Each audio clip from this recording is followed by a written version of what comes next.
And so without further ado, I will introduce Cliff Berg. Is a three-in-one man. He was a co-founder and CTO of Digital Focus.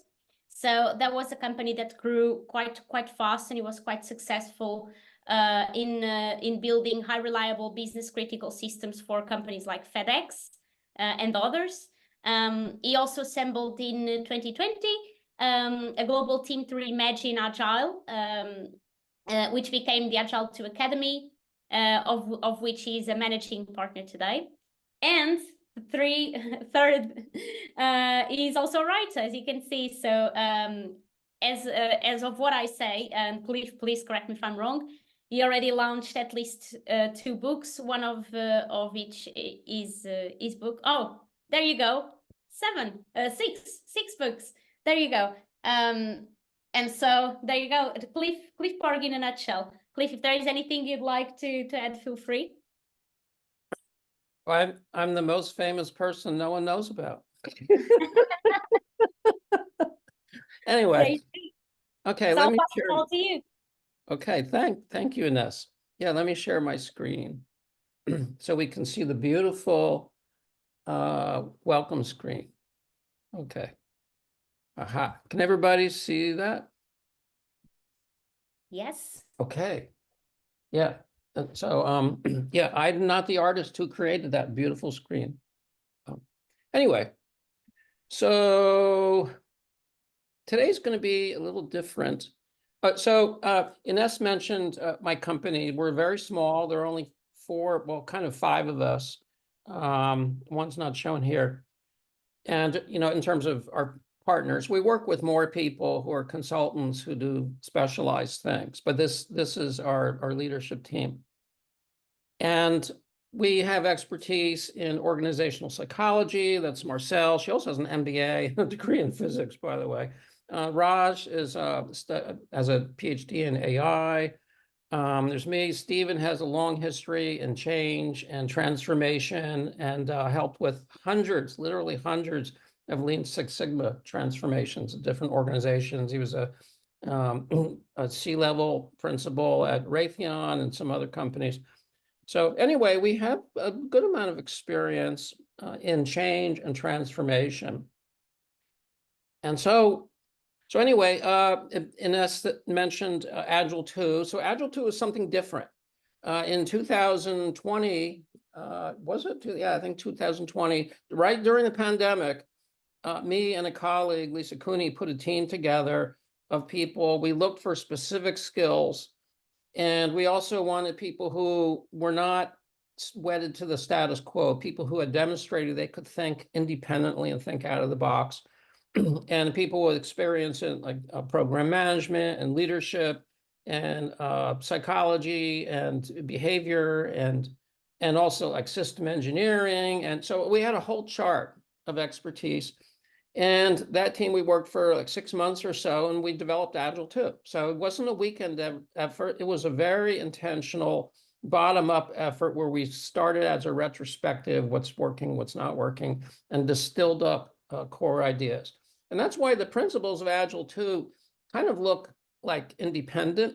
It doesn't look too much like a cohesive thing because it wasn't developed top-down. It was developed bottom-up by distilling common ideas across all those people. Anyway, so then some of us formed this company not to create a certification thing or anything like that, but to see if we could help companies be more agile in a real sense. You know, so, you know, agility meaning move quickly, be nimble, be able to change direction quickly and still be effective, you know. And, you know, the Agile 2 book, you know, was written in order to kind of explain the thinking. So anyway, kind of enough of that.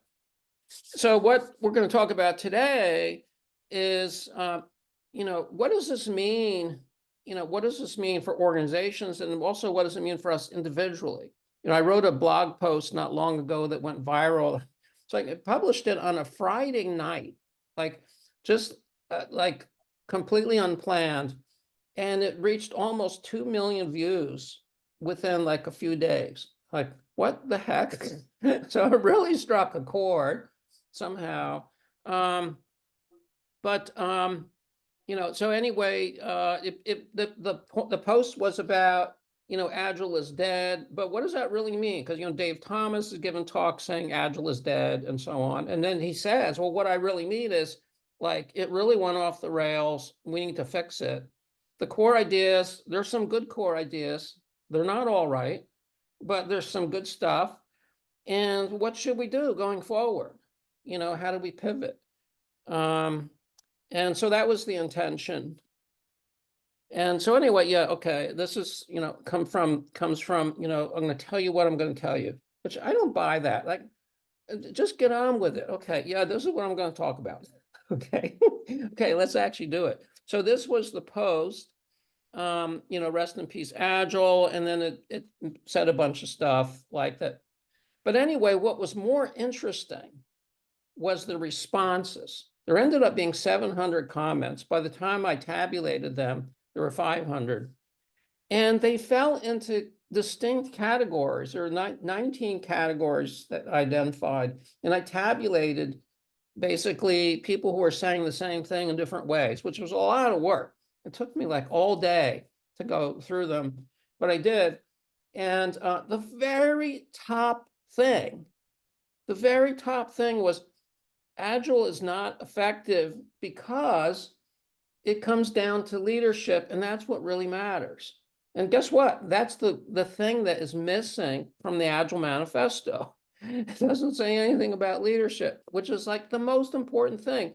And people here are saying it's the most important thing. The question is, what is good leadership? Not bad. We don't want bad leadership like the pointy-haired boss, but we do need leadership. And what does that look like? So we're going to look at some of the actual evidence and research about that, including some older things and some recent things. And the second thing was frameworks don't do it. The frameworks don't make you agile. In fact, they're friggin' in the way. They're in the way. They're not training wheels. They're learning blockers. Frameworks are destructive with regard to agility. They might help with some things, like getting planning more transparent. They're not all bad. And they're a great source of ideas. But if you implement frameworks, people stop thinking. And I'll go into that a little more. And this is what people said in the 500 comments I went through. This is what they said. It's not just me saying this. They said it. All these people. Yeah, so the top two things, it comes down to leadership, and then the process frameworks are the problem. So, okay, yeah, and so some other things were, another top one was Agile's too simplistic. Yeah, can you really derive guidance about how to lead organizations from 4 values? No, you can't. It's like a bumper sticker that says, make love, not war. Like, yeah, okay, that's inspiring, but it doesn't give you any guidance about what to do in a given situation. It's useless.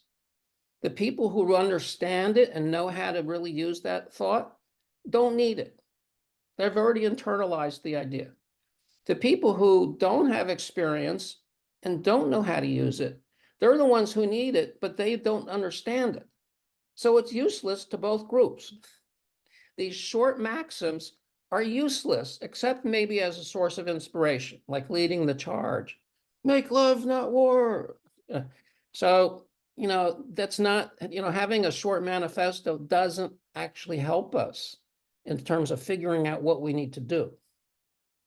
It might mobilize us, but it doesn't help us figure out what to do. And, the response to this, that this went viral, this post here went viral, is basically saying that the industry is saying, people are saying, there's a problem. There's a big problem. It's not working. It doesn't mean that it doesn't work for some people. But some people, anything will work because they're great leaders. If you take away their framework, they'll still be successful. But, Agile somehow is not working. And when I say Agile, I mean the whole ecosystem. I mean, the shared ideas, the common narratives, the frameworks, the this, that, all that stuff. That's Agile with a capital A. We don't have control over who defines that. It's just what it is today in reality in the ecosystem, the reality of what Agile has become.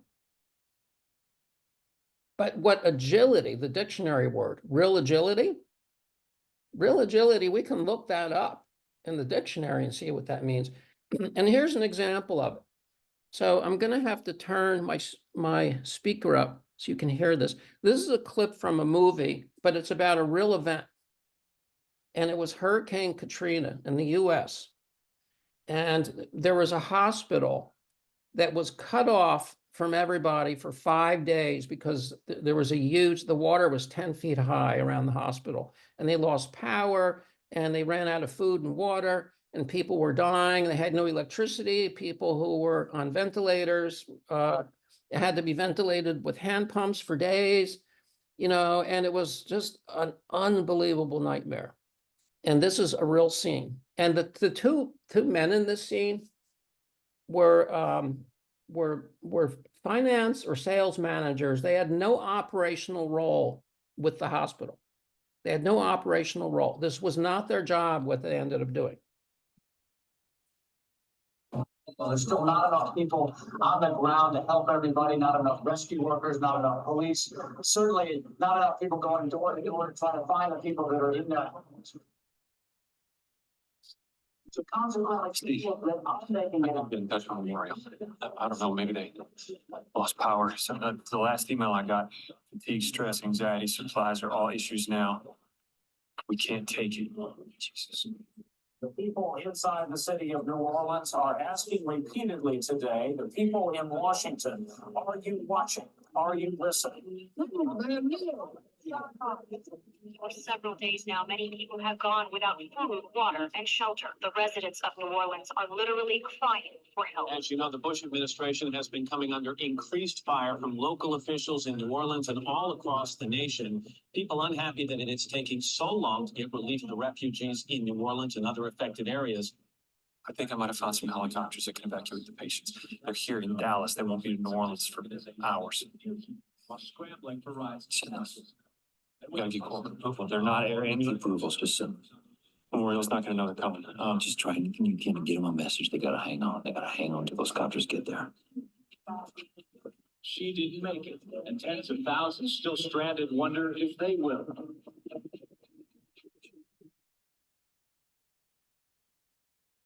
So, important point is it wasn't their job to do that.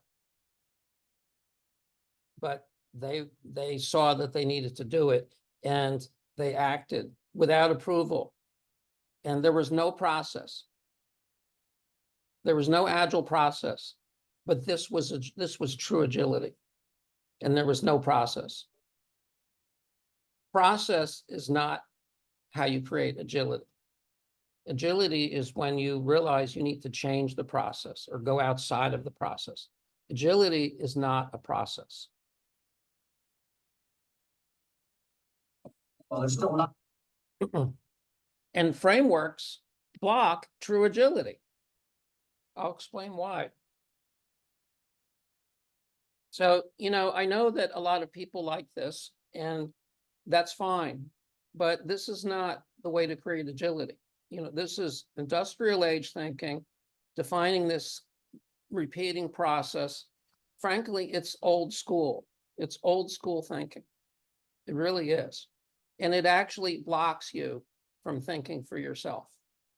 And that's not that some people can't get good results with it, but I maintain that the people who get good results with this would get good results with anything because they are good leaders.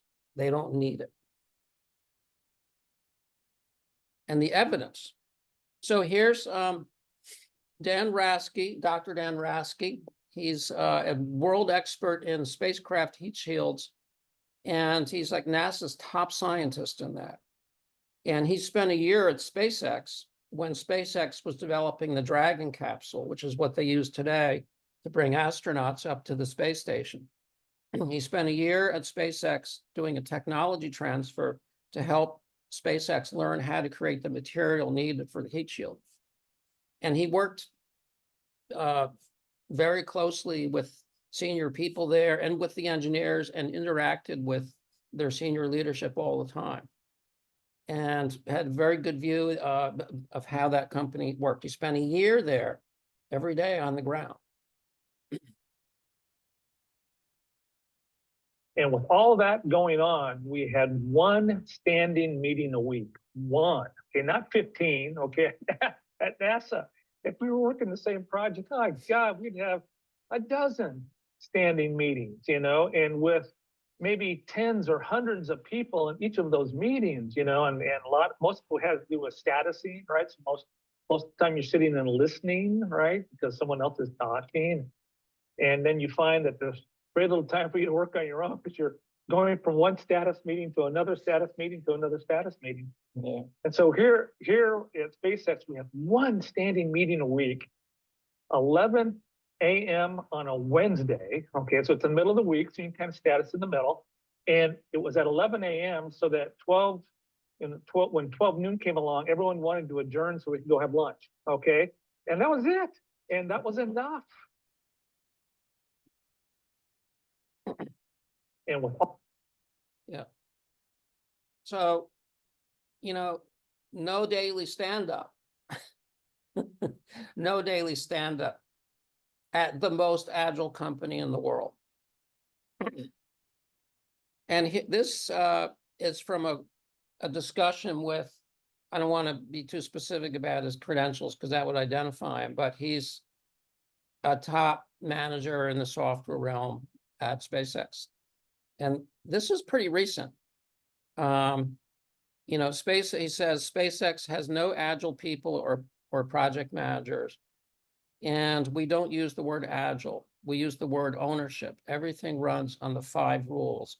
For those who have read about SpaceX or Tesla, you might know that Elon Musk has 5 rules of his kind of management paradigm. And it basically goes down to keep things as simple as possible, remove requirements until you find that it doesn't work anymore, and then start adding them back in. It kind of distills it. And by the way, I'm not an Elon Musk fan at all. But SpaceX, you know, and his other companies, we studied SpaceX very closely. There's something magical happening there. And it's not just that they work long hours. They do, and that's because they have their mission driven and they're fanatical about their mission. But the magic is not that, it's how they work and the kinds of leadership that happens there. That's very empowering and very problem focused, solving problems and giving people and groups of people problems to solve instead of defining lots of process.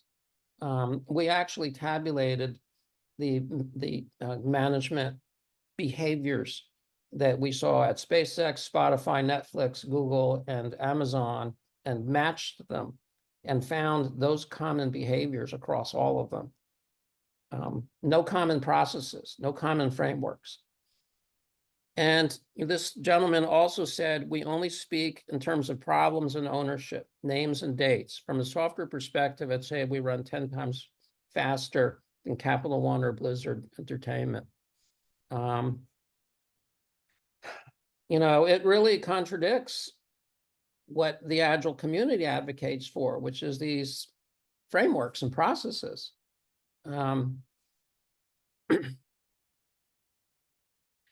So if it comes down to leadership, well, what kind of leadership? You know, like Genghis Khan leadership? I hope not. But you know, there are lots of leaders. You know, which one is the one to copy?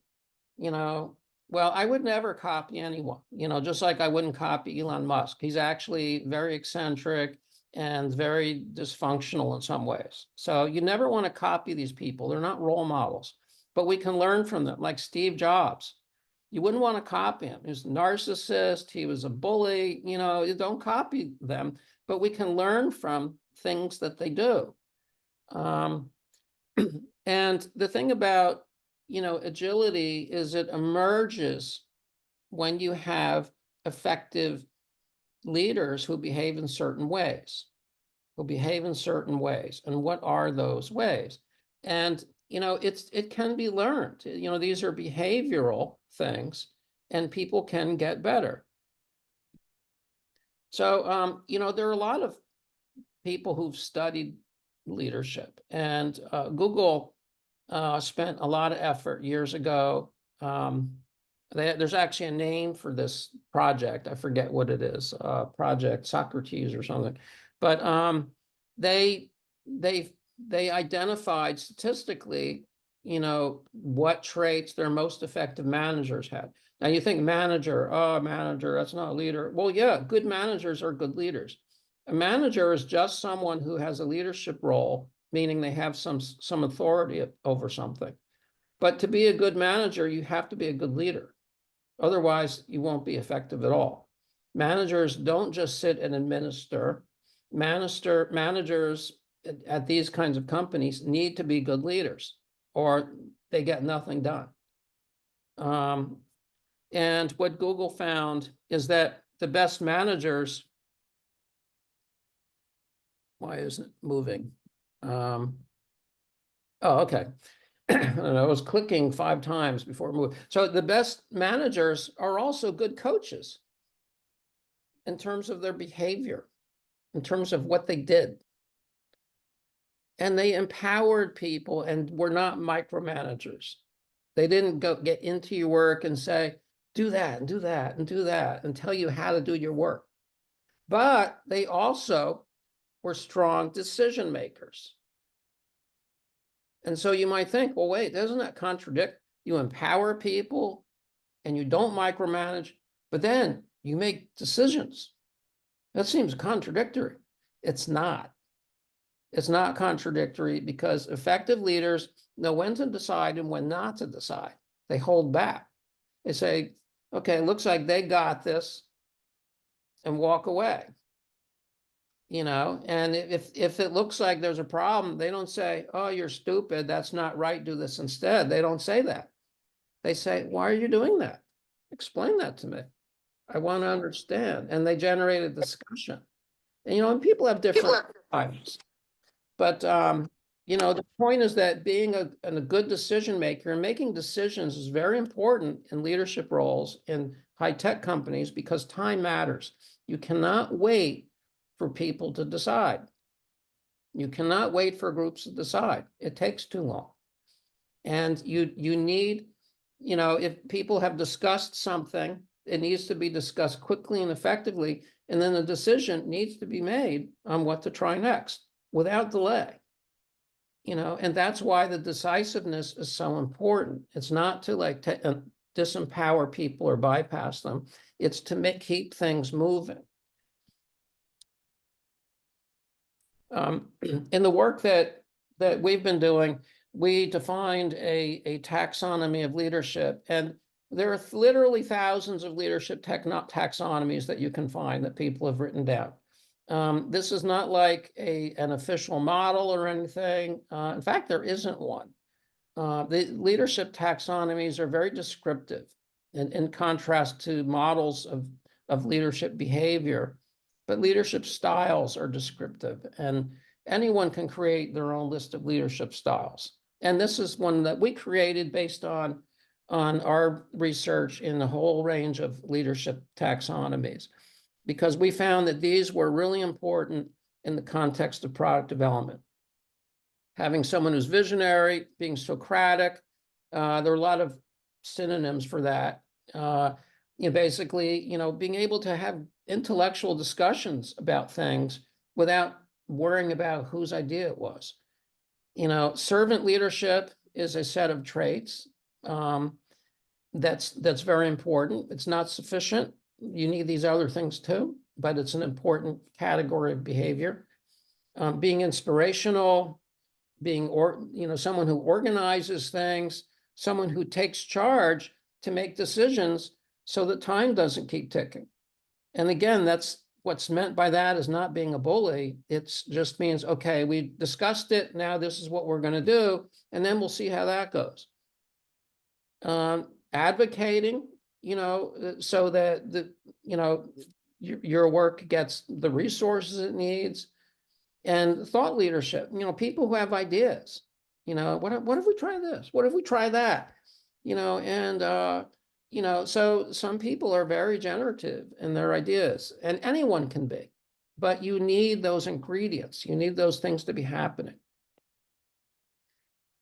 And so, I mentioned that being a take charge person, what's meant there is not like someone who's like domineering and commanding. It means someone who keeps things moving is what that means.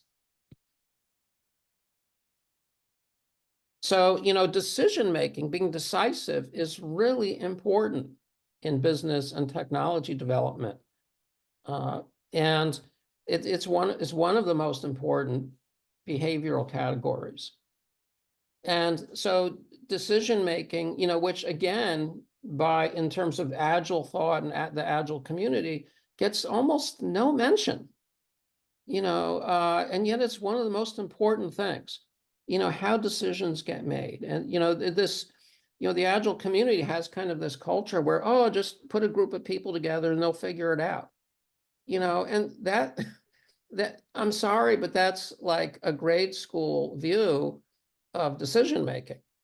Decision-making is a process, and there are a lot of behaviors that happen if you study group behavior, and it needs to be done intelligently, and it needs to be moved along. And there's a lot of research about decision-making. It's about complex issues involving technology and how we're going to do the work. It's a cognitively complex activity. People need to be situationally aware of what others are thinking and who looks like they don't agree and why not. And, so it's not a simple thing. And, a lot of people orchestrate decision-making in a very tacit way because they have so much experience.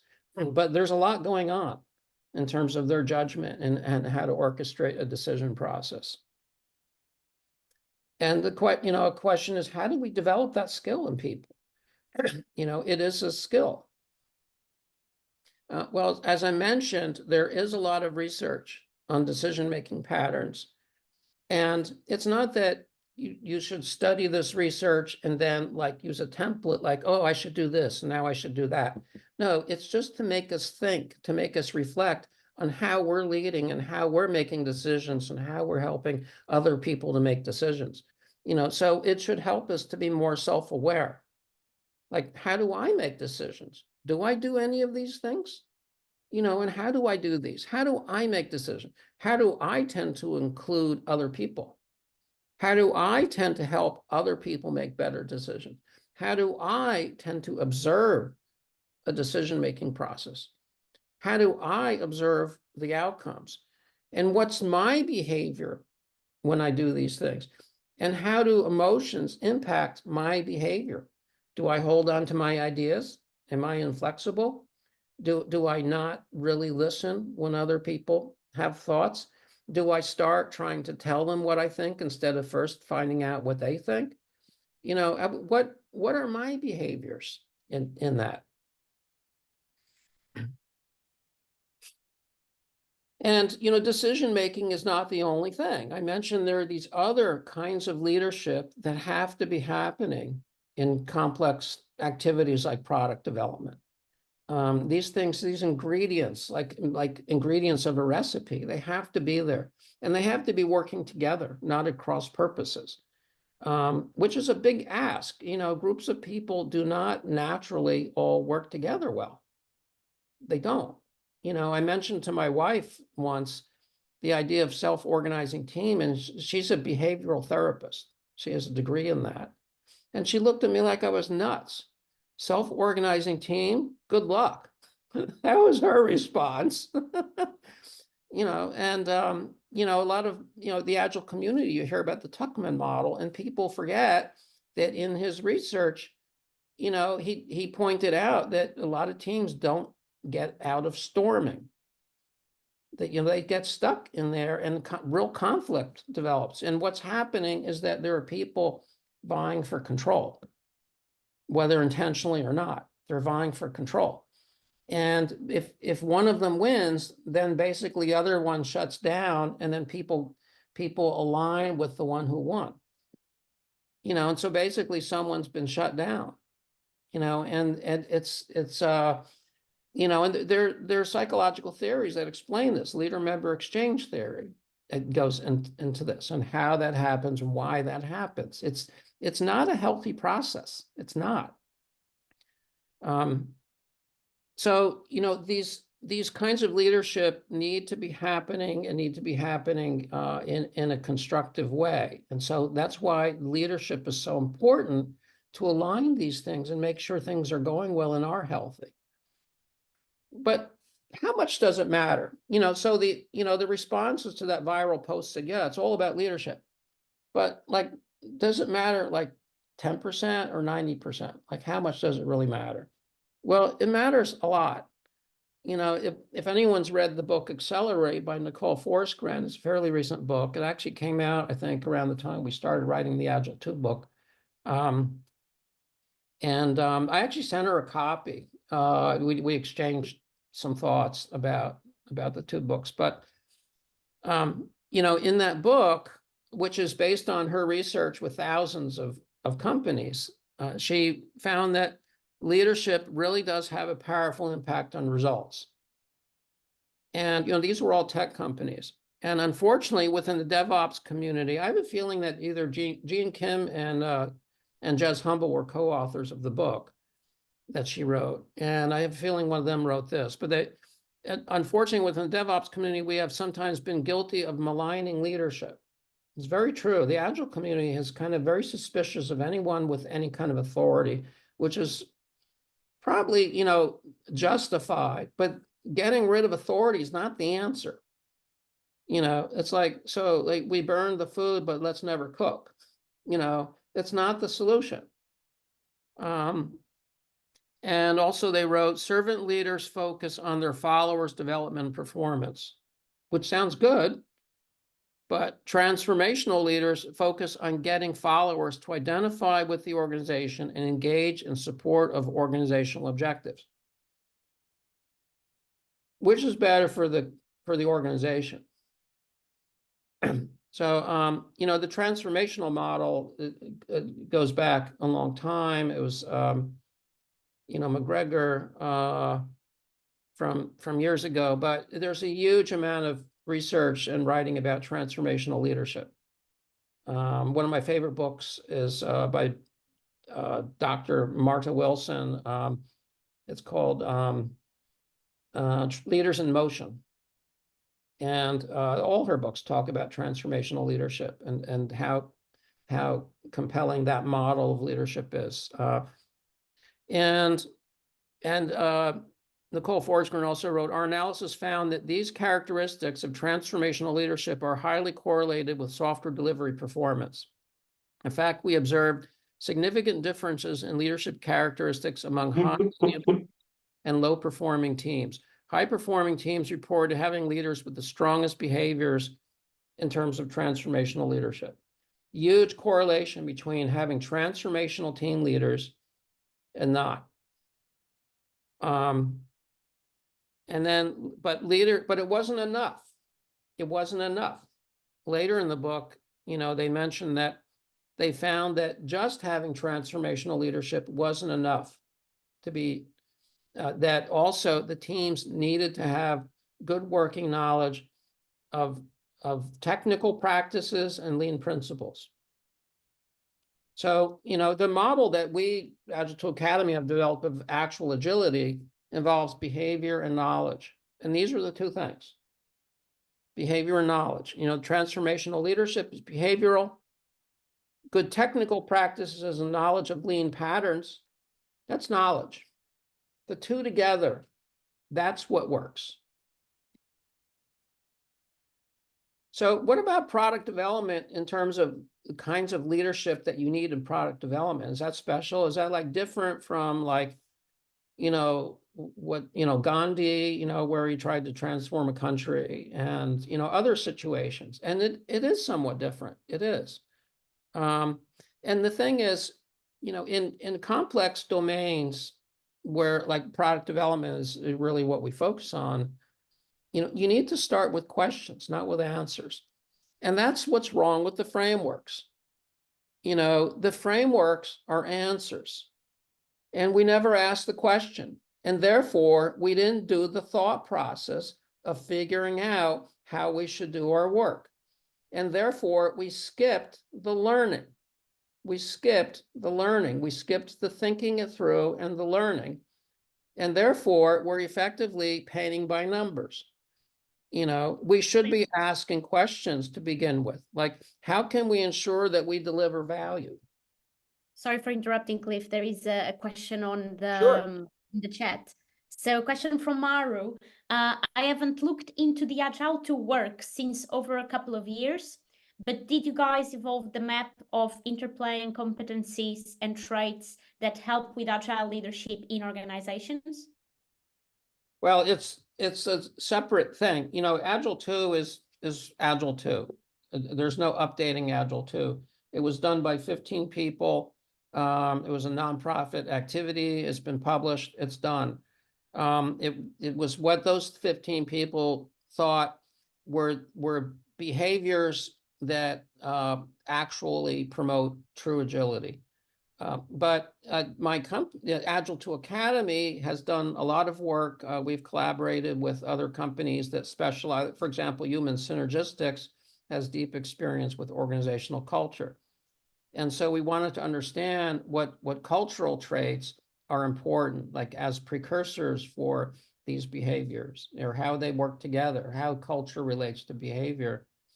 And, so we do have, I don't know if I'd call it a competency model, but, we do have a description or list, if you will, of the behaviors that seem to be very consistent across highly agile companies.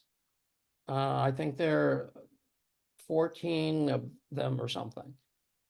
And, so our work, a lot of what we do, we work with organizations to, you always start with a question, just like I'm talking about here. What are you trying to solve? What are you trying to do? And what do you think is in your way? It's so-called appreciative inquiry. Why do you think you're not achieving that? And then you help them to understand it better. And we have tools, we have surveys and assessments and so on. And we interview and talk to people and help them to figure out cause and effect and what they need to change. And one of our most powerful tools is we have a curriculum for helping them to understand better these cause and effect relationships and what leadership actually looks like, and the cause and effect and communication and how people actually communicate effectively and decision making. And so training people and helping them to get better at those things is part of our model. I'll talk about that at the end, actually, a little bit. I think Mike has a question. Hi, Mike. Hi, Cliff. How are you? Good. How are you? Good. Yeah, good. Haven't spoken to you in a while. Just a quick question based on what you just said there. Are you suggesting that Agile 2 is immutable? Yeah. Yeah, because just like a book is immutable, it's been published, just like a work by an artist is immutable. But that doesn't mean that you should treat the ideas as immutable. It just means it was published and the work is done. But that doesn't mean that you shouldn't continue to evolve your own thoughts. Just like the Agile manifesto is immutable, it was published and is done, but it's a point in our learning journey. For each of us, it's a point in time of what we read and then think about, and it's our own thoughts. So would I personally change Agile 2 if I could? No, I would. I've moved on from it. It was a hugely thought-provoking process, and I think it's very solid. But You know, I probably would have written it differently. You know, I didn't write it. Those people wrote it. I contributed a tiny, tiny bit, maybe 1% or something. But they wrote it, the way they wrote it is what it was. And the way I would have changed it 3 years ago is probably different from how I would change it today. You know, so these ideas always need to evolve. And I don't feel a need to go and update Agile 2. It's, you know, there is no Bible for this stuff. This is human behavior. There's no definitive set of rules. What works for one person might not work for another. I don't know if That answered my question. it probably doesn't answer your question, but No, it certainly did. And thank you. Sure. So, you know, a big point here is start with questions. Start with the questions so that you think through. And these frameworks are not bad if you view them as ideas. If you view them as ideas, and I would propose it's better to first try to think of your own idea and then look at if the framework has an idea. Because then you're not locked in your thinking. You haven't been prejudiced by what the framework says. Always start with questions. And if you have a group of new people who are inexperienced, this is especially important because they don't have experience on what worked for them. So, you know, you should start with new people on like, how can we make sure the product works reliably? Get them thinking about it, have them building a mental model and use a discussion with them to help through. Well, what if we did this? And what if we did that? What effect would that have? They're building an understanding. How can we make sure that we obtain feedback early on? You know, what they come up with might look like Scrum, or it might be very different from Scrum. You don't know. You don't know. And whatever they come up with will probably work well for them. And it should probably get better over time. The way that we learn, you know, for complex things is first realizing what the right questions are. They're just figuring out what the right question is a thought process. What matters here? What should I be asking? You know, are these questions, you know, why does value matter so much? Maybe it doesn't. You know, if I'm building something where I just have to do an ETL of some data, maybe value doesn't matter. It's cut and dry. It needs to do this, period. Or maybe value is everything. So figuring out what are the right questions is the most important first step. And then coming up with answers. And then, you know, if you start with a framework, you basically are starting with the answers. You're going backwards. And so I like the metaphor of painting, you know, and imagine someone's learning to paint. I mean, artistically paint, not paint a house. You know, so if someone's learning how to paint, they say they don't have natural talent at painting. Most people don't. And they're learning how to paint. And say you give them a paint by numbers thing. Well, they'll paint something. They'll paint that thing with numbers, but it won't look very good. It'll be nice enough to hang in your kitchen maybe, but probably not in your living room. Or maybe. My mother used to kind of go nuts painting things. One time I came home and she had painted our front door gold using model car paint and a small brush. You can imagine what it looked like. So people have different standards for what they hang in their living room. But anyway, so if you use paint by numbers, you'll get that. And if you keep doing that for several years, you'll keep getting that. You won't get any better because you've never really learned how to paint. You've never really learned how to paint. And it's just like using a framework. You never learn how to really think for yourself. You just learn how to do that framework well. You learn how to paint by numbers well, so real carefully so you don't go outside the line. But you don't really learn how to think about what works.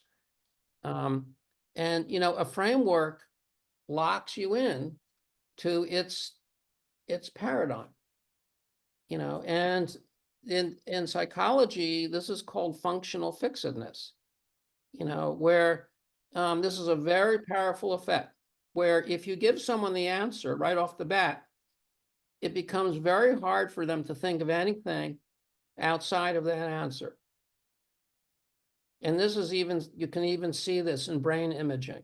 They have this effect. You know, you give someone the answer first, you give them Scrum to begin with, and they find it very hard to think of any other way.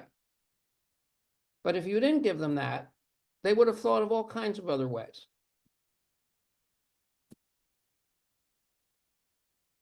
So, you know, these paradigms, a lot of people, I hear them saying, well, Agile is defined by the Agile manifesto, like as if that's authoritative in terms of what creates agility. It's not. It's not. There's no reason to think that agility is created by following the Agile manifesto. The Agile manifesto was written by some people at a point in time. It's not based on any theory or research or anything. It was just their opinions at that point in time. And it's not bad, but it's missing leadership, the most important thing of all. So it's not authoritative. It's some ideas to consider, but it's not definitive. Is there a question? Okay. So, you know, if you give someone a framework, they find it very hard to think outside that framework. You know, and that's why, you know, frameworks again aren't bad, but you shouldn't start with the framework. You should first start with the questions. And then after you've thought it through, check out some frameworks for ideas. Because that'll, you've already gone outside the framework. So your thinking is now open. You've built a model of what you need. And now that's the time to start looking at frameworks for ideas. And use the patterns and frameworks as ideas, not as things to copy.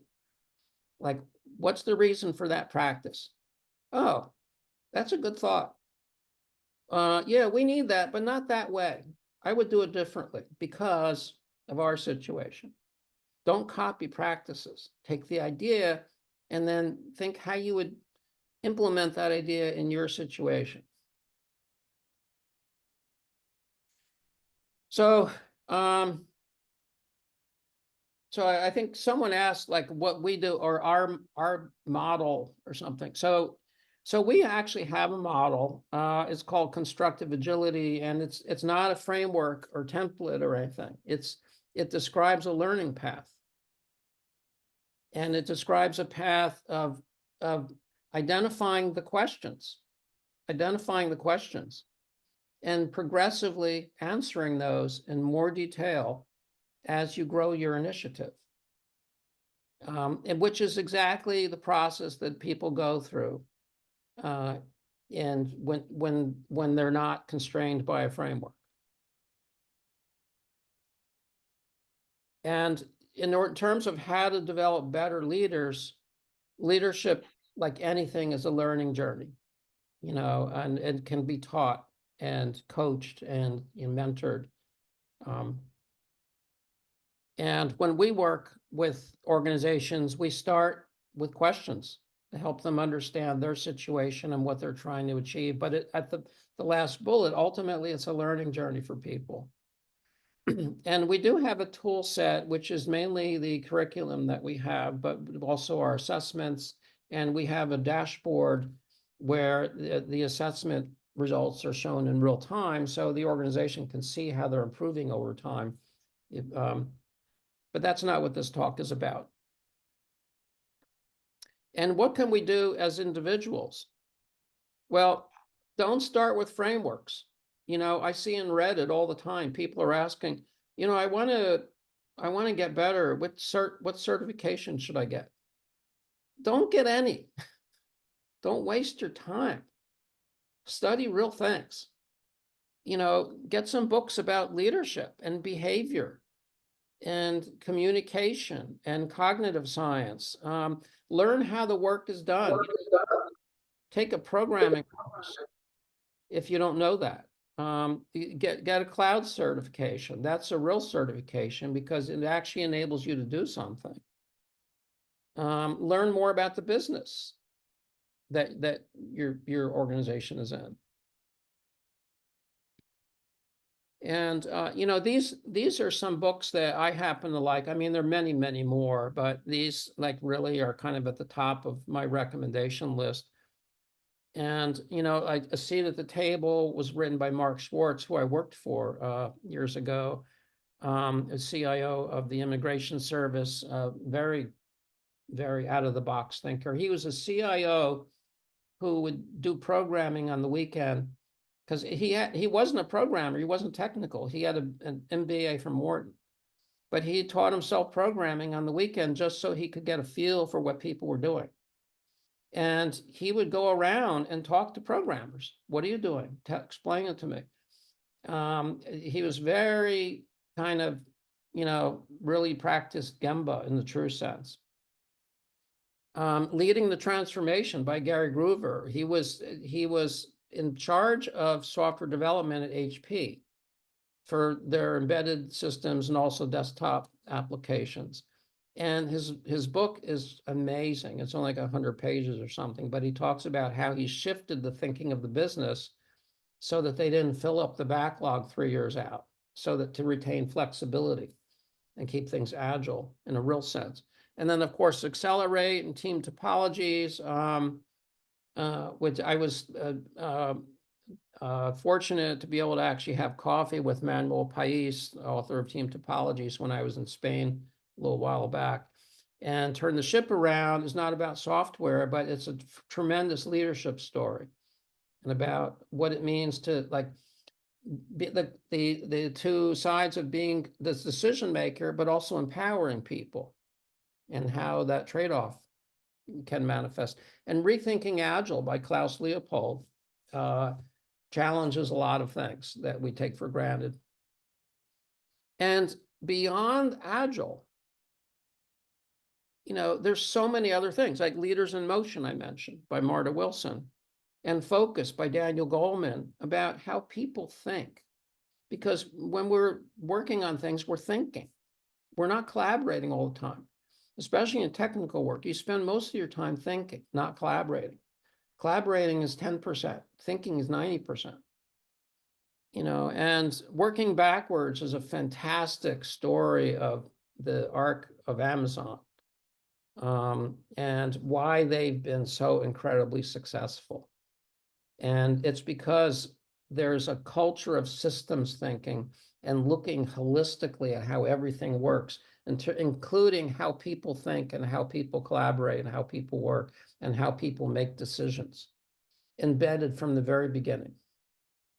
And Thinking Fast and Slow by Daniel Kahneman is an unbelievable book about human cognitive processes.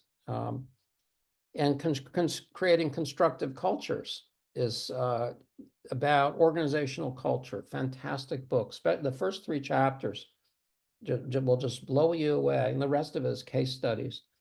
And Beyond Budgeting, if you haven't read about Beyond Budgeting, please do. And it's Agile, how finance impacts agility. And Recoding America and Quiet. And this is a classic, Corporate Culture and Performance, because, it's by John Kotter. He did a research on what effective companies, what kinds of leadership they actually had. And Conscious Capitalism's written by the founder of Whole Foods. And it's a little bit slanted, the book, but all books are a little bit slanted. But Whole Foods is a consumer company. They don't develop products, so that's a little bit different. If you read that, keep that in mind. But the point here is to go beyond Agile and look at behavior and these things. And there's some pointers on our website. If you go to this address, we actually have some links. This is just some of them to different leadership models that are foundational, and some references. And that's it. So I'd love to have discussion or questions or anything. Okay, the first hand I see is Adrian Baraciano. Sorry, I was just applauding you. Thank you for that presentation. Oh, thank you. Oh, okay. I don't know, is that or that?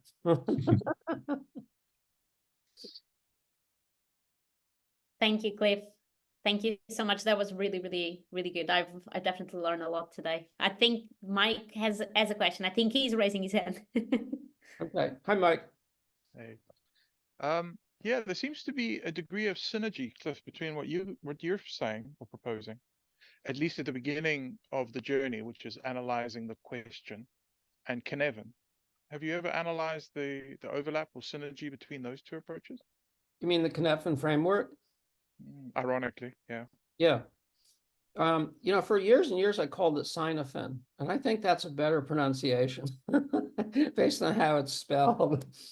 But, you know, so perhaps, you know, I mean, so the Cynefin framework is basically a situational leadership model. I mean, it's a complexity. It's based on the idea that depending on, you know, complexity is one of the factors that help to determine how you should operate a project or lead a project. But it's not the only factor. You know, if you have people who've dealt with that complexity before and they're really good at it, you might lead it differently. You know, the complexity might not be the determining thing. You know, so it's definitely something to consider. You know, complexity is a complex topic. Yeah, so I think Cynefin goes a little further than just looking at complexity. And I think what Dave Snowden was, certainly my interpretation of what he was trying to explain, was we need to look at the problem domain. And once we understand what the problem domain is, we then can have strategies in terms of trying to find a solution for it. So different domains lead to different types of or are optimized for different types of solutions, which is largely what I think you were saying. Be pragmatic in the approach that you take. Don't be rigid. You don't solve every single problem exactly the same way. So I think there's a quite a bit of synergy between the two approaches. Yeah, yeah, I agree. I agree. You know, the reason I'm pausing is because you kind of opened up a whole area. I'm trying to figure out what to say and what not to waste people's time with. But you know, I'd always leave it just as an open question for the moment. Yeah, I mean, complexity. I've studied a lot of different kinds of complexity. Lagrangian complex systems and their ergodic theorem, and statistical physics. I studied statistical physics in my degree, and you know, in complex adaptive systems, and the work of John Holland. You know, there are a lot of kinds of complexity, and you know, organizations are kind of funny in that, you know, they are complex systems. Their organizations are complex adaptive systems, but not entirely. You know, because you know, a complex adaptive system. I don't want to go off too much of a tangent here, but it evolves on its own. It's an ecosystem, but you know, leaders have intention, and they must short circuit that evolution. Otherwise, the organization becomes chaotic, you know, and that won't survive. You know, an organization that's chaotic will continue to evolve. And you know, if you view the organization as a member of a larger complex adaptive system, in complex adaptive systems, most innovations die. You know, evolution happens because most mutations result in an organism that can't compete, and they die. You know, so if you just allow it to evolve naturally, it will die 99% of the time. you'll have teams that fail, and finally one will succeed, but the company will go out of business. So the major job of managers is to prevent the system from being a complex adaptive system and make it as deterministic as they can without killing innovation. So there's a trade-off. That trade-off is kind of the magic decision point, I think, the decision about, how to oversee something, you're exactly right, that, you want there to be freedom to innovate, but you also want to get to an actionable, effective outcome soon, because time matters. And so you have to try and make it somewhat deterministic.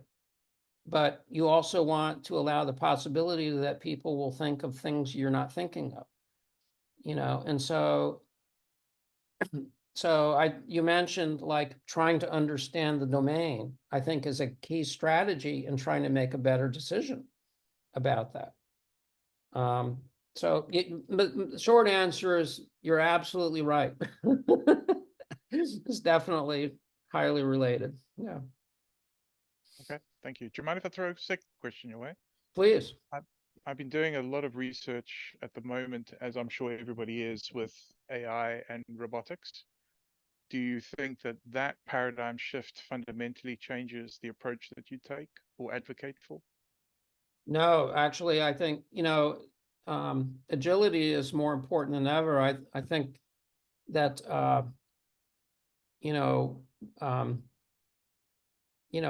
AI is going to make some people more effective. But it's also going to make things more unpredictable. It's actually, when I talk about it with my colleagues, we always decide if we're talking about the next 5 years or the next 10 years, because it makes a big difference. Yeah, I was about to ask you that. In fact, that would have been my follow-up is, does your answer change? Because obviously at the moment you get a lot of AI co-pilots, so you get tools that you could use to assist you. But in 10 years' time, we're going to have a lot more agents where we have far more autonomous AI. And I think paradigmatically, that's when things become a little more interesting. And AGI, I think, will make it equally another paradigm shift. But yeah, I mean, I guess I pose it more as a question for the audience to think about, because I'm not sure that anybody in the world really has all the answers about what AI is going to be like in 10 years. We're sleepwalking through it. There are a lot of people who aren't asleep and are paying close attention, but they're not in control. The people in control are like leading us sleepwalking. It's a huge existential issue, and why are we worrying about inflation when we have AI on the horizon? It's like they don't compare in terms of magnitude of impact. So why are people worried about, these comparatively little things when we have something, AI is going to make climate change look like a pimple, so, but, that's the world we're in, and none of us knows what's going to happen. So, I mean, the arc looks kind of clear, but we don't really know. Because we don't know what we don't know. Absolutely. Thanks, Cliff. Thank you, Mike. Does anyone else have any questions for Cliff? Oh yeah, Maru. Yeah, thanks, Ines. Cliff, if you allow, I'd like to go back to get back to the topic you shortly alluded to with regard to character traits and more psychological attributes of a group of a team that you started talking about. Could you elaborate? Whatever you tell us on that is going to be an advantage for me against AI. So whatever you tell me is going to help me. I'm sorry, I don't quite understand the question. Are you saying what what traits are of advantage in the new AI environment? No, the AI part was a joke. I was referring to what you said earlier about the fact that you recognized about 14 behaviors that seem to indicate that a certain group, a team, is closer to Agile. Yeah. But to the benefits of being Agile. So what are those behaviors? Or Yeah, and anything else. Yeah. well, I don't have the list in front of me, but the ones I can remember off the top of the head is, one of them was the strong expectation by leaders that people will try things before being sure. So, in organizations that have, kind of a cultural norm where you can't make mistakes and you have to dot all the I's and everything has to be just right. People won't do that. They'll try to create complete perfect plans before they're ready, and or they won't share a document that they're still working on. It's not ready yet. It's not ready. And what we saw in these highly agile companies is the expectation that you will try things before you're completely sure. Say, I think that's going to work, but I'm not sure. But let's try it and see what happens. But in a safe way. It doesn't mean, release a new product to the world that you're not sure they'll like. That's not a good idea. But maybe release it to a very small beta group.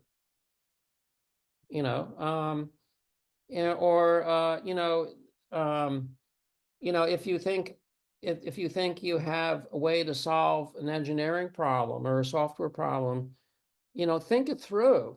Don't be reckless. But when you think it will work, don't sit, reviewing it for the next 2 weeks. Try it.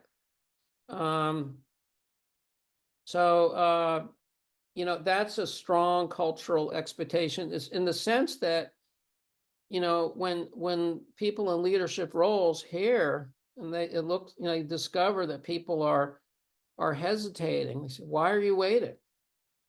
How come you haven't tried it yet? There's that strong expectation that people will. And so that, because what that does is that creates psychological safety. Psychological safety is not the result of tolerating failure. That's the wrong narrative. That's the wrong lens. That's the wrong interpretation. No company wants failure, period. No company wants failure. No one wants failure, even in little things. No one wants it. You have it, but no one wants it. But if there's an expectation that people will try things and keep it moving, then things fail often. But they fail in a trial mode. The beta test didn't go well. We tried that new version of the part and it blew up on the test stand. We tried this new microservice design and it was even slower than the other one. So you try it. And if people try things before being sure, then half the time it doesn't work. And that becomes normal. That becomes normal. And so people aren't afraid of it anymore.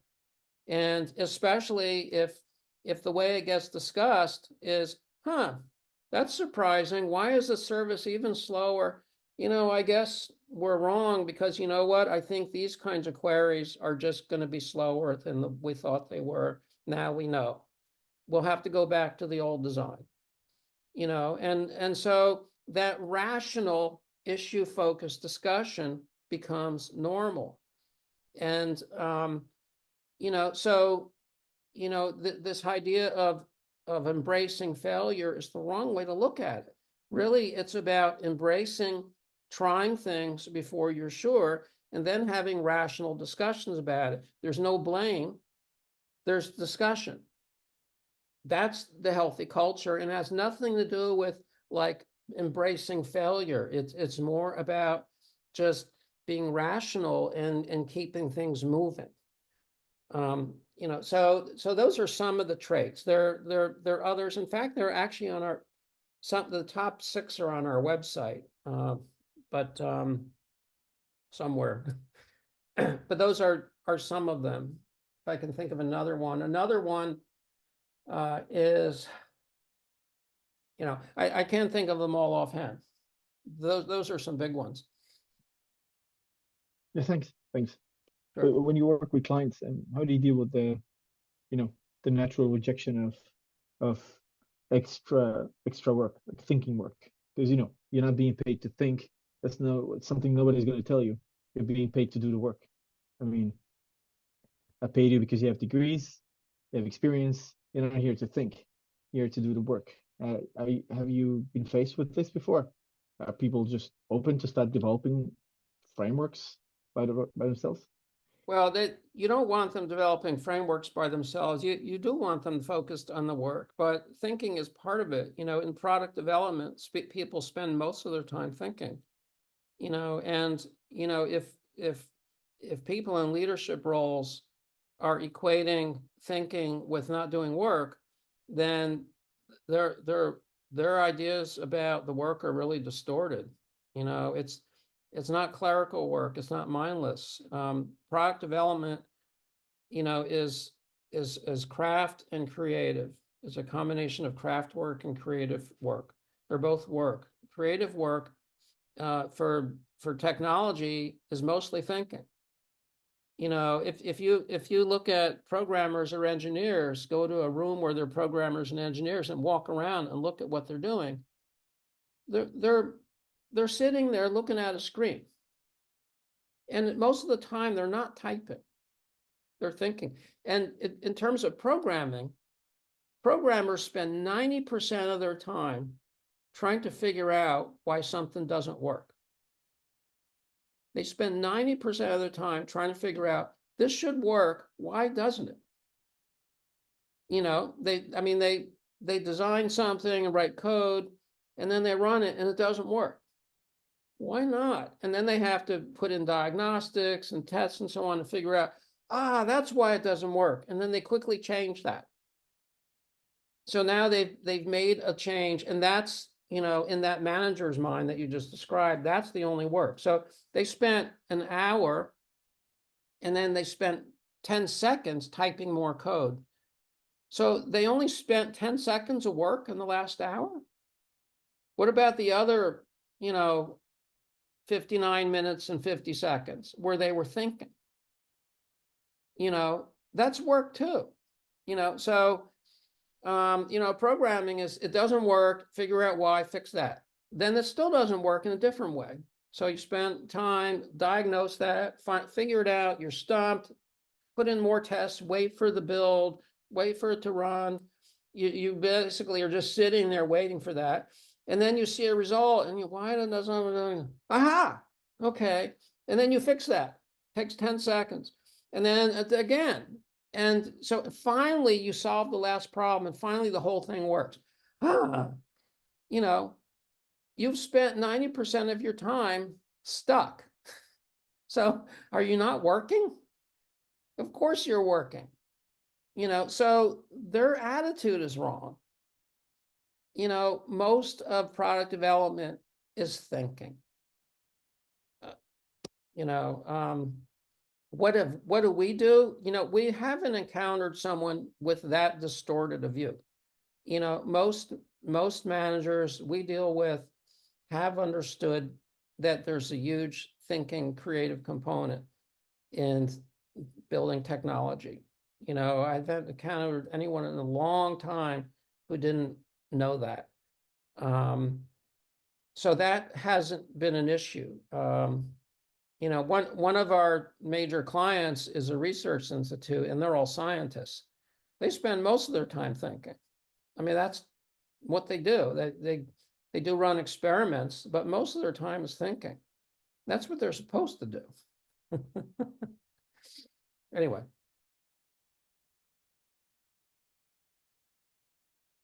That's very good. Thank you, Cliff. I don't know, Maru, if this answers your question. Yeah, it doesn't. It does answer in the sense that he hasn't. Cliff didn't encounter people like that. The rest is preaching to the choir. Obviously, that's yeah. Yeah. But in fact, my own experience has been very, very different, especially in the heat of daily grind. But yeah, I guess if you have you're lucky enough to meet people with that kind of attitude and view of real work, what it is, instead of just treating everything as a cost-cutting initiative, then it's a great environment to work in. I wish that for everyone. Well, I would ask, you know, if those people have ever done that type of work themselves. You know, if they haven't, then that might be the issue. Because, you know, if you don't really understand the work, then you assume that it's simple.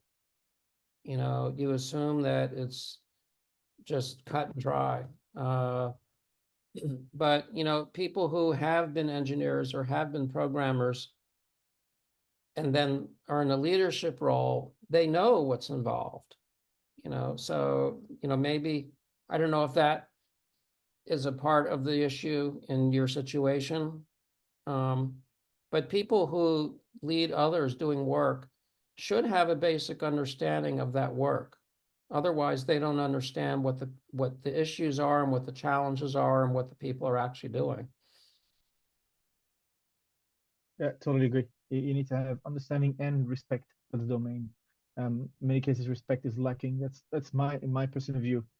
Kind of leads to a distorted view of people. You apply the wrong models of the world to a domain you don't understand at all. You treat it like I said, if you treat everything as a finance exercise, you're gonna end up with a results of a finance exercise, which is in total mismatch with the real work being done. So respect for me and understanding of the business of the domain, whatever it is required. Yeah.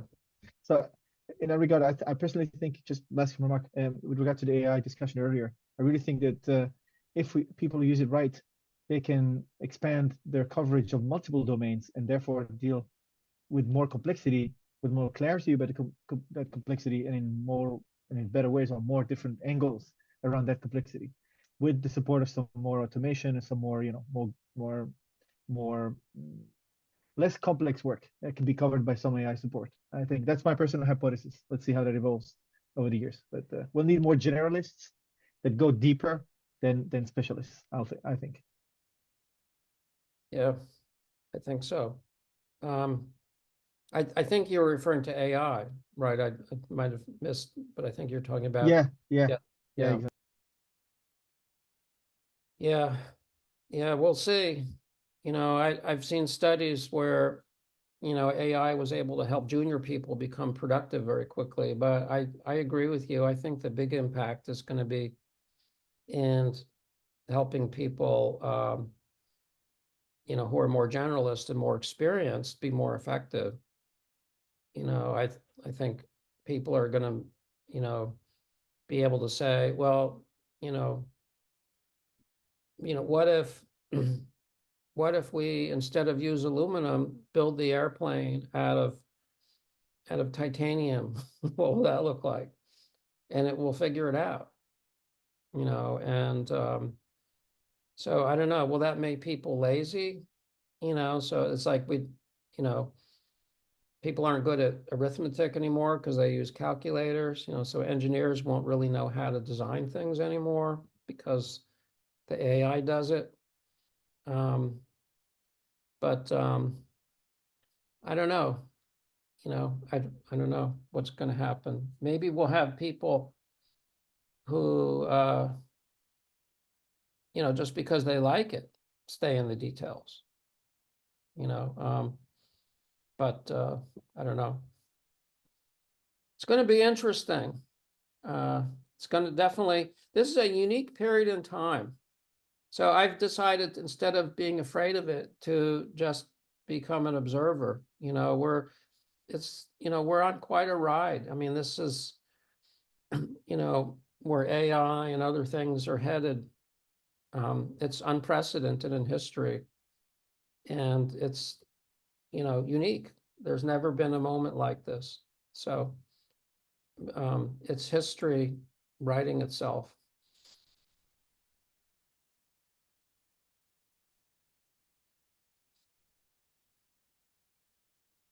Great discussions. Thank you so much, Maru. And thank you so much, Cliff. We have 1 minute left. Does anyone would like to put last question before we close?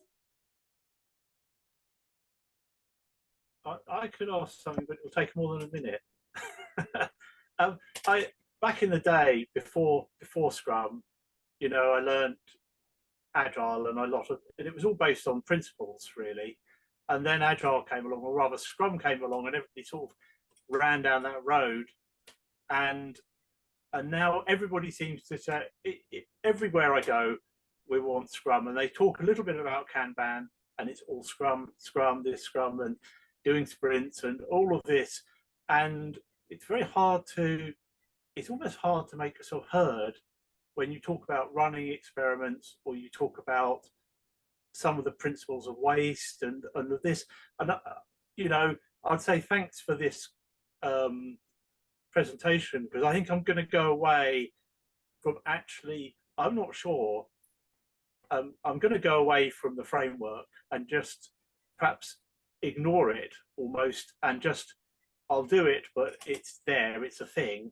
But is it right to perhaps just focus on these principles that you know, Pop and Dick and these sort of people came up back in the 90s? They came up with this, and when I talk about it, people just glaze over and say, "What's that got to do with Agile?" And you think, "What?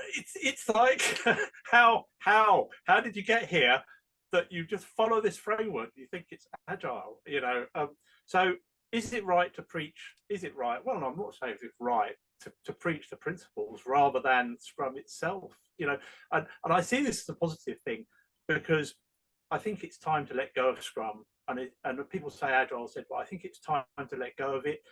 Even Kanban can be a little bit prescriptive. You know, there's some of the, you know, these gurus who talk continuously about interpreting cumulative flow and all this sort of stuff. I think, yeah, it's okay. It's all very scientific, but actually what you said today was more interesting about leadership, because that's where the problems seem to rise. Like you get somebody who swans in and says, how are they getting on? And you say, well, they're not really sure what they're building. And yeah, you know, can you spare the time to sit down with us and just go through your thoughts? And they can't, you know, we're giving you Scrum and thing. So yeah, I don't know if that was a question or a rant. Sorry about that. Actually, Rex, you know, you kind of nailed something really important that I didn't talk about at all. You know, before the 90s, you know, there were no frameworks really for software development, you know, at least none that kind of were followed by the majority of people.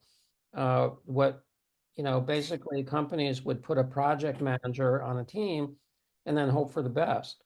Yeah. And then during the 90s, late 80s, early 90s, PMI came out with, you know, their stuff. And it was an attempt to make project management repeatable. And they defined all these steps where if you create this document and this document, then it's like management by numbers. It's like, you know, painting by numbers. And so what that did is it transformed project management into an administrative activity. And so instead of actually talking to people and immersing yourself in the issues, like you just described, people started trying to manage it from a distance, like operating puppets. And it didn't work. And, you know, Agile pushed back on that, but then Scrum reintroduced it. It reintroduced that kind of idea that you can manage from a distance. Just run these ceremonies, just ask these questions, and it operates itself. And that doesn't work. What works is actually talking to people about the actual issues. Have one-on-one discussions, have little group discussions, whiteboard, think it through, decide what to do next. You don't need a process. You don't need a framework. Be issue focused. Frameworks aren't needed. No, you're right. Scrum is a reintroduction of what PMI tried. Yeah, and then we also had CMMI, you know, and how to code in, you know, the process of how to code, you know, really. Anyway, let's leave it there with that. But thanks for the talk, Cliff. That's very insightful. My pleasure. Thank you. Just really quickly, Rex, can I just suggest, have a look at what Alistair Coburn wrote about Shuhari Kokoro. So he extended the Shuhari idea in Heart of Agile, and it's the reversion to simplicity. I think you'll enjoy it. I love Alistair. You know, I usually disagree with him, but what he says is always insightful. Yeah. He makes me think, you know, what? Go ahead. You... The other thing that I'm quite a fan of is kata coaching. You know, the idea of it being a series of experiments, not just and I know everybody, when are we going to deliver? You know, it's all, when are you going to do this, and when's this going to be built, and that it's all. But ultimately, and there's an awful lot of value in actually experimenting, like you say, and of giving, maybe just giving people license to go and do that, rather than looking at it as a sort of a covert thing that they shouldn't be doing. You're wasting time, but actually make it legitimate for them to actually go and experiment and be visible with it. So, you know, share it with people and so on. Very, very powerful. But yeah, okay, I get your point, Mike. Yeah, very interesting. I think I'll have a read up on some more of this sort of stuff. You know, I don't want to put my head up over the battlements too often, though. Take one for the team again. Right. That's fine. Right. The voice of reason getting shot down again and again. Yeah. No, let's just do what we've done always and just keep doing it repeatedly and see what see where it gets us. Yeah, that's fine. If you allow me, guys, there is like this very good story I actually have from this week that I think is a true representation of everything that Cliff said and you guys also commented. I have this other product manager coming to me this week. He just got his PMS certification, which he's really proud of. And when I arrived at the company a year ago, they had this definition of done and definition of ready for the company. There's never been reviewed in the last 2 years, and no one really even knew where it was. So if I asked the developer what it was, he said, "Oh, where is that?" And they didn't know what was the contents of those definitions. So I proposed that the teams were able to create their own. And I got a lot of resistance from the company saying like, "Oh, that's not Scrum." As in, what we need to do is Scrum. And I said, well, but what benefits are we collecting? Because the teams are not even aware of the definitions as much as following them. So we are getting no benefits or practical results out of it. But still, all I could hear was, no, this needs to be, the definitions need to be done by leadership, and we need to review this as a company. But as you can imagine, the last 2 years had not been reviewed and nothing was done to review them. So I just went ahead and I guess I went against the whole system, and my teams created their own. And what we got from that was that we were not getting imposed by anything anymore, any Scrum rule or whatever, which I don't even think it's a Scrum rule that we cannot have our own, but anyway. And the team thought about it and owned that definition. They believe in it and now they follow it. Yeah. And this is the power of agility, because this is what agility is. They were given the space and the capability to just do it and just resolve an issue by themselves. Yeah. And this week, that same project manager said to me, "Oh, now I have this certification and I know for sure what you did is wrong and we need to undo it." And I asked, okay, what is the objective here? What is the problem we're trying to solve? Because what I'm hearing is that we need to go back, and when we were back, no one was following definition. So, and the reason that was given was that there is a possibility that our team members rotate into different teams, and so people will lose because there will be different definitions of done and ready between teams. Then they will not know what to do. And I asked, when did that happen? And I got a bit of silence, and then that's not the point because it can happen in the future. So my conclusion was we're not trying to solve any problem. We were just so close-minded to following a process that Yeah. we couldn't see anything else but that. Yeah. And it's the lack of mindset completely. There is no agility mindset, or the idea of solving something and using the process to actually do that, but being so embedded on following a process that was institutionalized that we even forgot why we're doing it. Yeah. So I just wanted to share that story. The tyranny of process. Yeah. You know, process can be important, you know, if you have safety critical processes, you know, but, you know, it's a balance. You know, it's a balance. There's judgment, you know, just having the attitude, we have to have universal processes and everybody must follow them no matter what, is a killer. You know, it's, you know, it just gridlocks everything. Yeah, 100%. Still waiting for that meeting though, so that meeting will happen when I will be forced to like go back. Obviously I will try to argue against it, but there you go. There is a question from Tom. Do you quantify all value objectives? Quantify that? You can't. You can't. You know, a lot of times value is indirect. You know, so I mean, value, you know, what is value? But, you know, if for a company, a for-profit company, it's economic value. And economic value is a market value, you know, and if you have a component like a microservice that's used by different products, you can't put a value on. You can only put value on entire end-to-end scenarios that actually reach the customer. You know, so you can't, and that's why you know, you actually can, but it involves a lot of math and probably simulations and data that you don't have. So in practice, you can't, and it's a matter of judgment, you know. And value is not the only consideration. You also have to consider, you know, what options something gives you or takes away. And, you know, so, I mean, that actually can be phrased as value too. That's something called real options analysis. But, you know, it's for the kinds of decisions, you know, if you're putting value on like a nuclear power plant, yeah, you can completely do an economic analysis and compute value. If it's something that is a small decision, you can't. And so it comes down to judgment.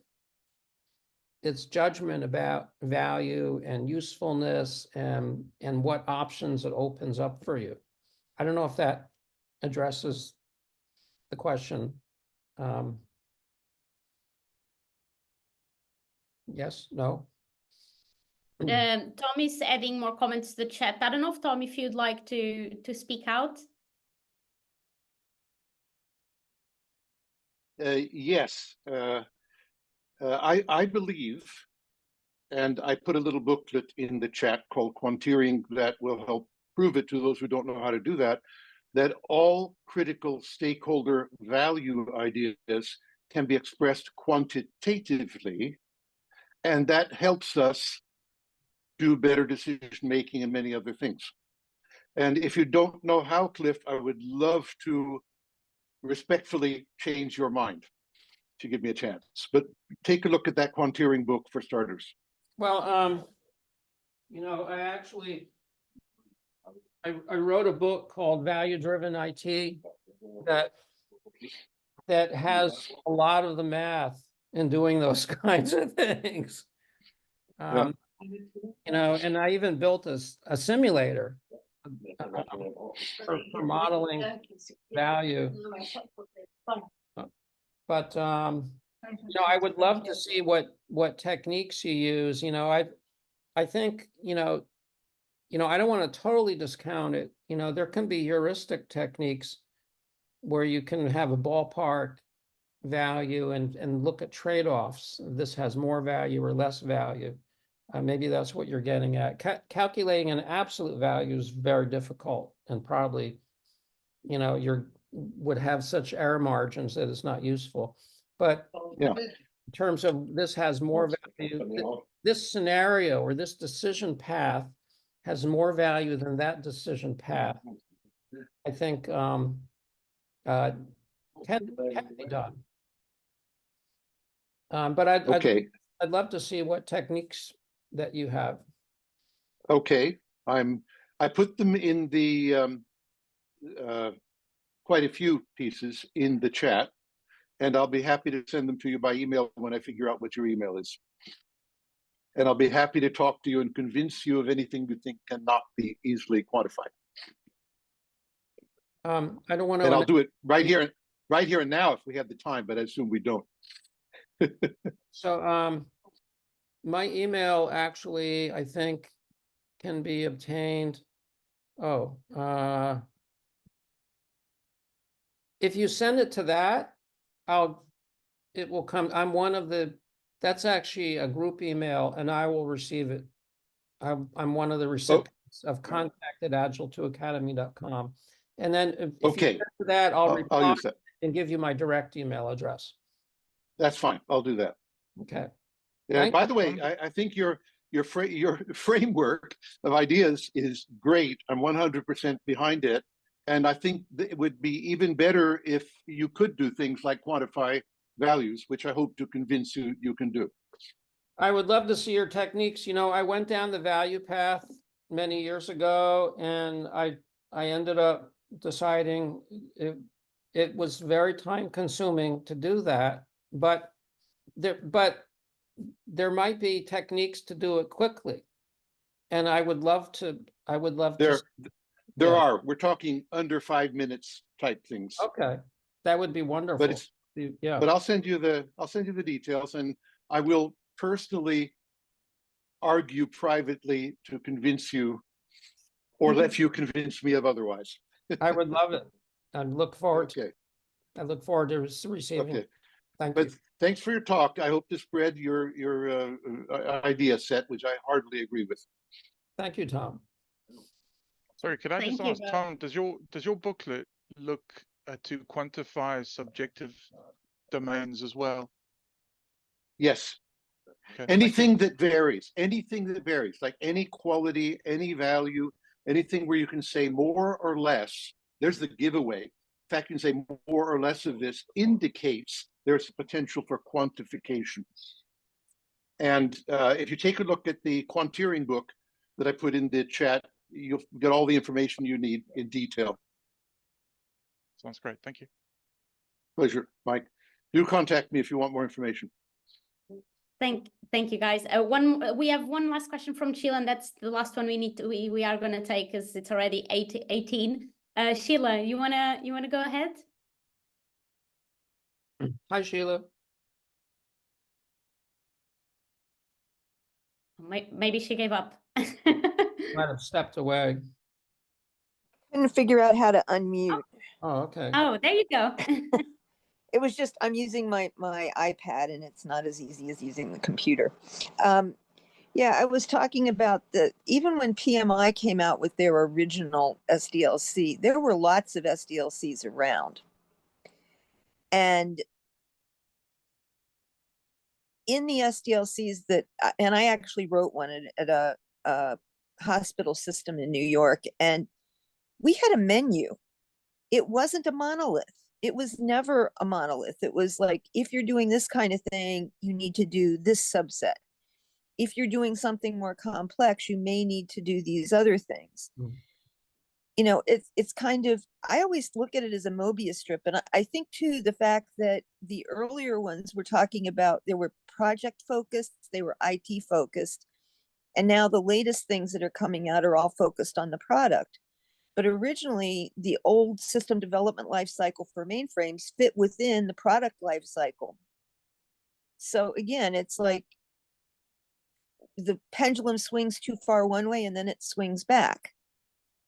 Not that I disagree with anything you said, it's just, it's not as cut and dried as we didn't have it and now we have it. It's sort of like Yeah, it kind of goes in iterations. Yeah. Yeah. I mean, Agile had, Scrum in particular has kind of taken over as like, and, a lot of people who are newer to this think before Scrum, there was waterfall and everybody had this monolithic waterfall approach. It was not true.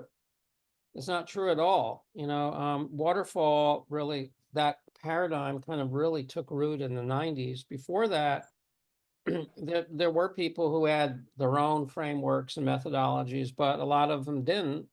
It was all over the place. When I was writing a system development life cycle, I had to look at what was around, and I had some that went back to the 60s. And there must have been at least 20 of them. Some of them had 3 phases, and some of them had 20 or 30.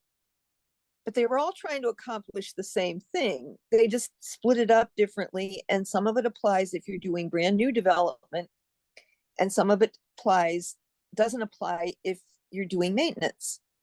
And some of it you can do very easily with newer systems, but with the old mainframe systems, if you were making a change to a database, that was a huge effort to just add a stupid field to the database. Now you kind of point and click and you're done. But if you've got those old waterfall systems, those old mainframe systems, you're still going to have to do some of those additional efforts to get the mainframe systems to talk to the new stuff. So I get really stressed when I see people who've come from a class and they know it all, because there's one right way to do it. And anybody that I've ever talked to who's really an expert in Agile and has written books and implemented it in different places will say that if you're doing the same thing in 6 months, it's not Agile. Yeah. Because you've just codified it, and now you're not flexible. You're still not going to be responding to the next new challenge. Yeah. Yeah. Yeah. Yeah. Each situation's unique. And so if you don't have that mental model of why you're doing what you're doing, you won't know how to adapt to the next situation.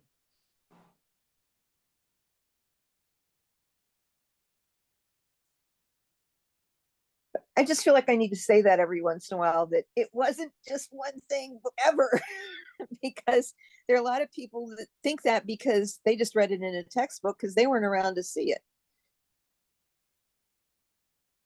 And it's always been people trying to find the best, fastest way to get a consistent result. And that changes. Yep. There's no best way. It always depends. Well, the one that worked yesterday won't work tomorrow because something else will have changed in the environment. Yeah. Could be there's a new competitor that you now have to take into consideration, or it could just be that there's a system change, but it won't be the same.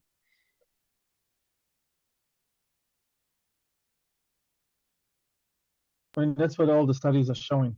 And we look at Coursera's yearly study, etc., of new skills. Competencies are going to be a value.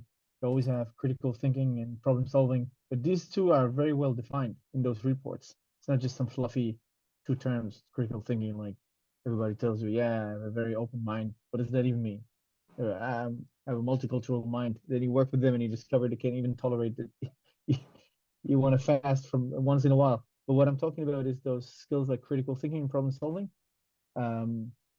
Again, going back to the same AI thing, I don't want to drag the discussion forever, but in fact, I also think what Tom is talking about, the measurability of things, let's say, no, sorry, being able to quantify things, is a killer feature in many areas, because it could make long eternal discussions that sometimes span years of misunderstandings very concrete, because it simplifies and clarifies things to a degree that allows the beginning of a communication, of a conversation about something, instead of just talking about abstract concepts in people's minds and then thinking you understand what they say and just wanting to push your point through. You're actually talking about something concrete. So that could be a superpower move, talking Dragon Balls terminology here. But that's just an opinion, nothing to do with your talk, Cliff. Just me jumping on what Tom and you were talking about. I'd love to know how many people here have watched Dragon Ball Z. That was fantastic. Thanks, Mark. Yeah, I'm pretty old as well. I remember it too, which means that I'm getting old too.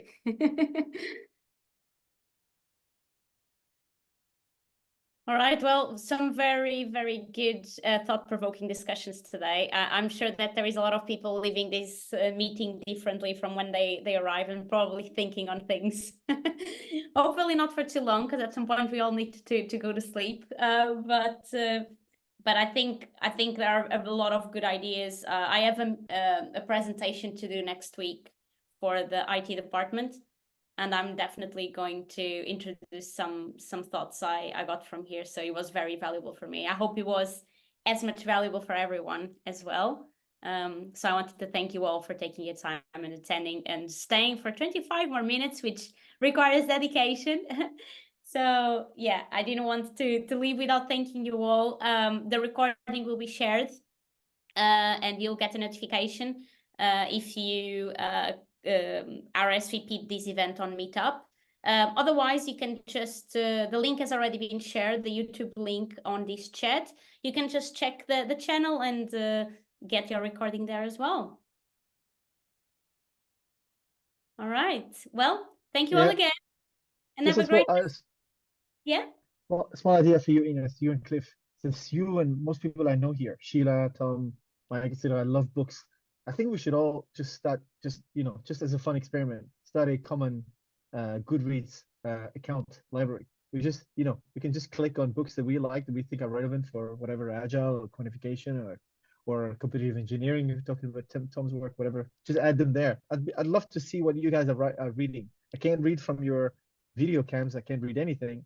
But if I look at them on a profile, it would be an interesting experiment to see what the community, since we're pretty small, people are reading. That sounds put it on a LinkedIn post. Yeah. Put it on a LinkedIn post. You'll get loads of people making suggestions. And tag us. Yeah, I would like to see that. All right, I'll do it now. Okay. And then anything you guys want to share within this group, you can use the Meetup event. There is a comment section, and you can simply put the books there or leave any additional questions that you didn't have time to ask today, or any other links really. Tom made a lot of links, so Tom, if you want to put them there too, people can always share in later times. All right, I'm afraid I really You may put them there yourself, but I'm leaving it at that. They're in the chat, which everybody can save. Yep, true. Yep. And you can email me and ask. That's also possible. There you go. I wouldn't have said better. Thank you, Tom. All right, guys. Have a lovely rest of the day, and thank you all again. It was a pleasure. And see you next time. Thank you. Thank you. Goodbye, everyone. Thank you. Bye-bye.